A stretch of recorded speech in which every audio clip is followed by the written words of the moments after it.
पूर्व प्रधानमंत्री डॉक्टर मनमोहन सिंह का शनिवार को दिल्ली के निगमबोध घाट पर राजकीय सम्मान के साथ अंतिम संस्कार किया गया। हालांकि अंतिम संस्कार के बाद लोकसभा में नेता प्रतिपक्ष राहुल गांधी ने निगमबोध घाट पर उनके अंतिम संस्कार को पूर्व प्रधानमंत्री का अपमान बताया। इसे लेकर सियासी घमासान तेज हो गया है। राहुल गांधी के आरोपों पर खुद बीजेपी के राष्ट्रीय अध्यक्ष जेपी नड्डा सामने आए। उन्होंने राहुल गांधी और कांग्रेस नेतृत्व पर जमकर निशाना साधा। उन्होंने कहा कि कांग्रेस, जिसने मनमोहन सिंह को जीते जी कभी वास्तविक सम्मान नहीं दिया, अब उनके सम्मान के नाम पर राजनीति कर रहे हैं।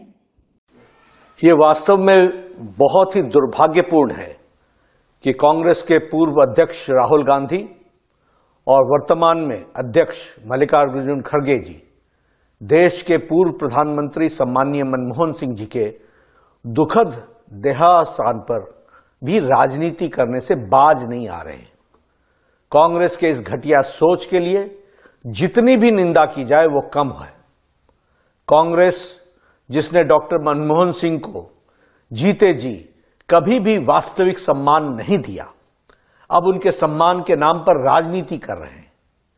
ये वही कांग्रेस है जिसने पीएम मनमोहन सिंह जी को के ऊपर सुपर पीएम के रूप में मैडम सोनिया गांधी जी को बिठा करके पीएम पद की गरिमा को धूमिल किया, उसे नीचा दिखाया। यही नहीं, पीएम मनमोहन सिंह जी का अपमान जिस तरह से राहुल गांधी ने अध्यादेश ऑर्डिनेंस को फाड़ करके किया था, इसकी कोई दूसरी मिसाल नहीं दिखने को मिलती है।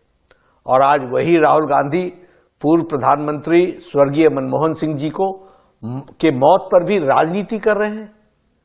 गांधी परिवार ने अपने परिवार को छोड़कर देश के किस बड़े नेता को सम्मान दिया है और न ही उनके साथ न्याय किया है, चाहे वह कांग्रेस पार्टी से हो या विपक्ष से हो, चाहे वो बाबा साहब अंबेडकर हों, देश के पहले राष्ट्रपति राजेंद्र बाबू हों, सरदार पटेल हों, लाल बहादुर शास्त्री जी हों, या फिर पीवी नरसिम्हा राव जी हों, प्रणब दा हों, सीताराम केसरी जी हों, श्रद्धेय अटल बिहारी वाजपेयी जी हों, अन्य दूसरे किसी भी बड़े नेता को कांग्रेस और गांधी परिवार ने सदैव उनका अपमान किया है। कांग्रेस नेताओं और उनके समर्थकों ने तो श्रद्धेय अटल बिहारी वाजपेयी जी के देहावसान पर के बाद भी उनका अनवरत अपमान किया। इसके कई उदाहरण मौजूद हैं। पूर्व प्रधानमंत्री आदरणीय मनमोहन सिंह जी की समाधि के लिए आदरणीय प्रधानमंत्री श्री नरेंद्र मोदी जी के नेतृत्व में सरकार ने जगह भी दी और परिवार को सूचित भी किया है, फिर भी कांग्रेस झूठी खबरें फैला रही है। वैसे कांग्रेस का इतिहास याद रखने की जरूरत है। 23 दिसंबर 2004 को पूर्व प्रधानमंत्री श्री नरसिम्हा राव जी के निधन के बाद दिल्ली के राजघाट परिसर में समाधि स्थल बनाए जाने की मांग की गई थी, लेकिन उस समय सोनिया गांधी जी ने उनको नामंजूर कर दिया था। उनके पार्थिव शरीर को कांग्रेस के दफ्तर में जगह तक नहीं दी गई थी। कांग्रेस नहीं चाहती थी कि नरसिम्हा राव जी का अंतिम संस्कार दिल्ली में हो और बाद में उनका अंतिम संस्कार हैदराबाद में किया गया।